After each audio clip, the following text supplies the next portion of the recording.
Todos alguna vez en nuestras vidas fuimos aterrorizados por nuestros padres, amigos o personas cercanas cuando fuimos niños y no queríamos obedecer o simplemente teníamos una pataleta por capricho, con alguna historia de seres extraños o criminales que andaban sueltos en busca de niños desobedientes o de mal comportamiento.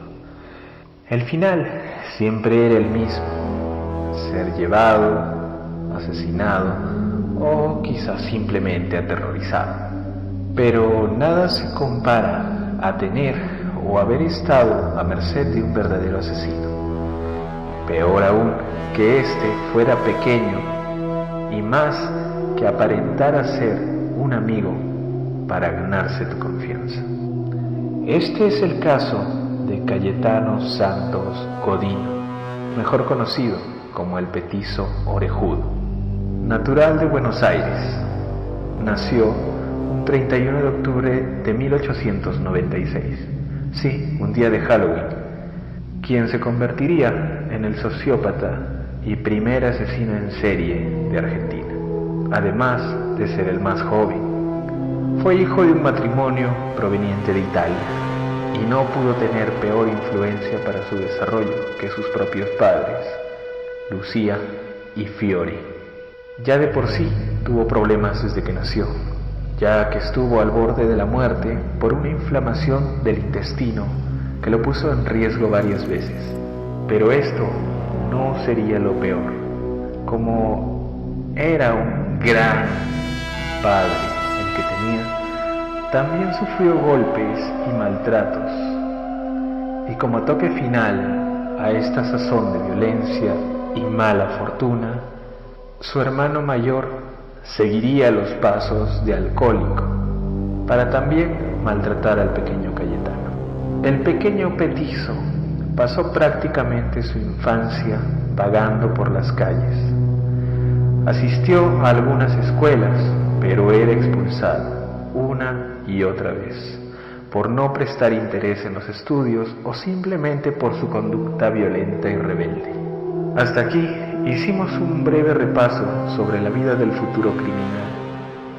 Ahora pasemos a ver los incidentes, el resultado de todos aquellos factores de violencia, falta de atención y abandono que sufrió, y cómo es que terminó por convertirse de un niño en abandono a un ser sediento de sangre que acechaba a sus víctimas.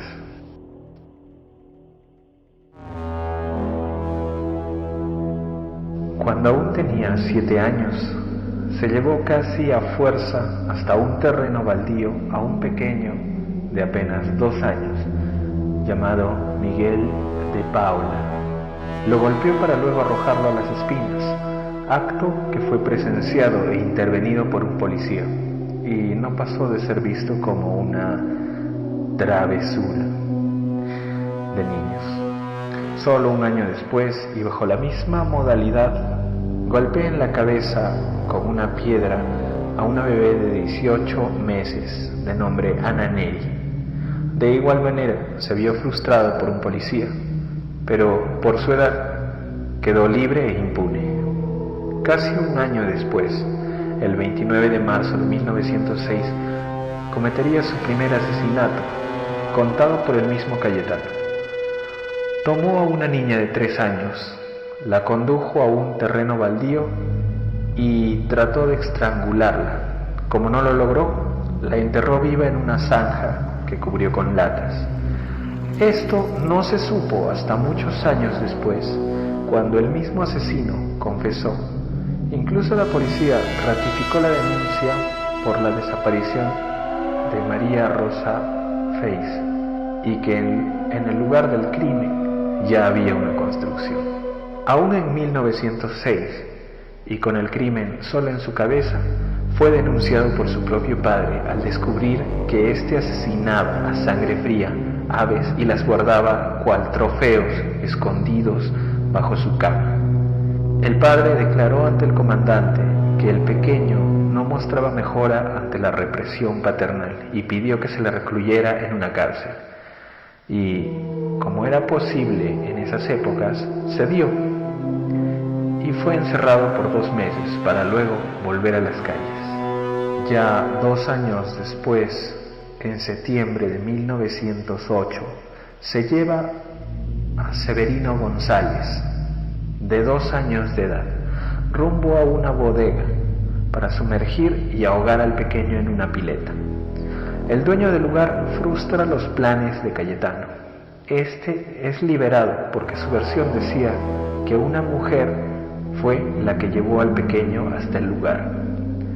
Solo unos días después, quemó los párpados de un niño de 2 años. Es descubierto por la madre de la víctima, pero Cayetano alcanza a huir. Los padres, que eran los que tenían que lidiar con las quejas de la gente, recluyen a Cayetano con 12 años de edad en una colonia de menores, pero esta vez por 3 años. Nadie pensaría que esta medida solo terminaría de formar la frialdad con la que luego actuaría. El odio injustificado por los demás que no le hacían nada y la personalidad criminal sin remordimiento. Ya en 1911 vuelve a las calles por pedido de sus padres, que, creyendo que ya estaría corregido, incluso le consiguieron un trabajo que no mantuvo por mucho tiempo. Una vez más termina suelto en las calles, pero con una mente criminal más desarrollada y a la búsqueda de víctimas. Incluso si eso lo lleva más allá de los barrios cercanos.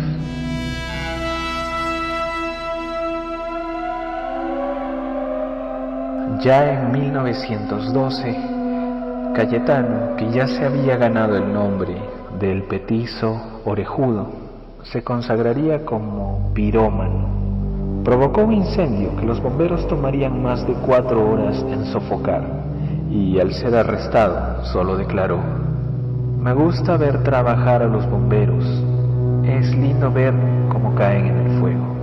El mismo año se hallaba el cadáver de un niño llamado Arturo Laurora, de 13 años, golpeado y ahorcado con un cordel. Años después, el petizo orejudo confesaría que también fue una de sus víctimas. También prendió fuego a una niña de 5 años que tras agonizar 2 semanas encontraría la muerte. Continuó provocando incendios en propiedades públicas y privadas. Asesinó a puñaladas a una yegua. El 8 de noviembre lleva con engaños a un pequeño de 2 años llamado Roberto Rousseau a un terreno de alfalfa, donde lo amarra e intenta estrangularlo. Es descubierto por un peón, pero al llegar las autoridades declara que encontró al pequeño atado y él estaría ayudando solamente. Es entonces puesto en libertad. Una semana después, intenta golpear a una niña de 3 años. Afortunadamente, sus planes son frustrados, aunque logra escapar. 4 días después, se lleva a una niña de 5 años buscando un terreno baldío que se habían convertido en su lugar predilecto para cometer sus atrocidades. Pero al no encontrarlo, su instinto asesino lo hace golpearla en plena calle. De nuevo es frustrado, esta vez por un habitante del vecindario. Hay algo que podemos observar. En sus inicios, a veces le tomaba años en poder atentar de alguna forma contra sus semejantes, pero luego de haberlo mantenido encerrado, solo en 1912 cometió la mayor cantidad de crímenes. Incluso desarrolló su piromanía. Se llegó a ganar a pulso el apodo de El Petizo Orejudo, nombre que aterraba a niños y causaba el rechazo en adultos. Cada vez su sed de sangre lo hacía querer más y más. Esto sería lo que lo llevaría al final de sus atrocidades y de su libertad. El 3 de diciembre de 1912, Cayetano sale de su casa como de costumbre, se une a un grupo de niños que jugaban en la calle, ya que el aspecto de idiota le ayudaba a entremezclarse fácilmente. Intenta convencer a una niña de 2 años de irse con él. La pequeña, quizás por conocerlo o advertencia de sus padres, huye asustada a su hogar, lo que convierte a Gesualdo Giordano, de 3 años, en el nuevo objetivo. Ofrece a la víctima comprarle caramelos. Este accede. Llegan al almacén, los compran. Aunque el pequeño pide lo prometido, el petizo condiciona la entrega de estos para que el pequeño primero lo acompañe a un lugar llamado La Quinta Moreno, lugar en que luego se edificaría el Instituto Bernasconi. Una vez en el lugar, el pequeño se resiste y echa a llorar, pero el asesino, con total violencia, lo lleva dentro, lo tumba en el suelo, poniéndose sobre su víctima. Se quita la hilera que usaba como cinturón y con 13 vueltas alrededor del cuello intenta asfixiarlo. El pequeño logra resistirse y, aunque ya casi asfixiado, es atado de manos y pies con la misma cuerda. Godino busca otro método para perpetrar el crimen y busca en los alrededores. Incluso llega a toparse con el padre del pequeño, que ya andaba en su búsqueda, pero el petizo logra persuadirlo afirmando no haberlo visto. Acto seguido, coge un clavo de 10 centímetros que halló tirado por ahí y con una piedra a manera de martillo se lo hunde en la sien. Cubre el pequeño cuerpo con una lámina de zinc y huye del lugar. Esa misma noche asiste al velorio del pequeño, pero no por remordimiento, sino solo porque quería verificar si aún tenía el clavo. Pero la policía ya había trabajado en ello, y en la madrugada del 4 de diciembre allanaron el hogar de los Godino, poniendo fin a la serie de asesinatos de Cayetano, tras haber encontrado restos de la cuerda en sus pantalones.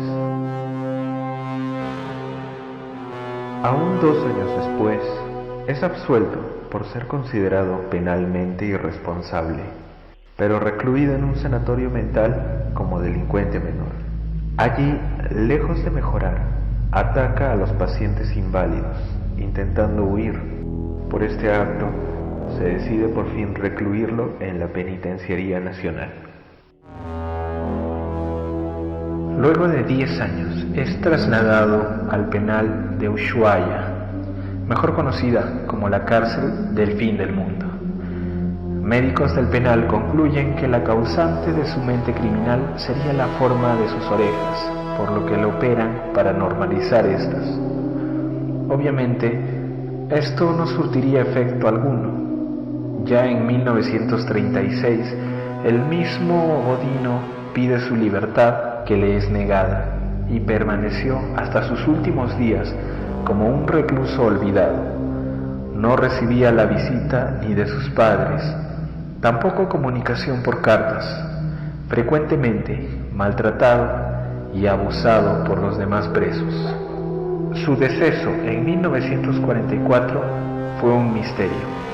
Se manejaron 2 teorías: que habría fallecido por una hemorragia interna debido a una úlcera en el estómago, o que habría sido asesinado por los propios presos luego de que el petizo orejudo asesinara al gato que estos tenían como mascota. El penal de Ushuaia fue clausurado 3 años después, donde el petizo pasaría a ser un recuerdo muchos años después al convertir la ex penitenciaría en un museo. Aún aquí algo curioso ocurrió. Al remover el cementerio de ese lugar, alguien o algo saqueó los huesos de este asesino serial. A lo largo de los años se le recordó aún, a veces como un monstruo, otras como una víctima de la sociedad, el sistema de ese entonces y de la violencia, pero más comúnmente por los padres de futuros años para los niños, como un asesino que andaba suelto en las calles, secuestrando y asesinando niños. ¿Y tú? Dime qué sentirías de saber que el petiso orejudo andaría por allí suelto, en busca de niños, y tú fueras uno, o siendo padre o madre de uno. Déjame más abajo tus comentarios. Cuéntame sobre alguna leyenda en tu localidad basada en hechos reales. Sugiéreme algún tema que te gustaría oír aquí. Déjame un pulgar arriba y suscríbete al canal. Enciende las notificaciones para encontrarnos próximamente en otro video. Sin más que decir, les deseo unas dulces y terroríficas lunas.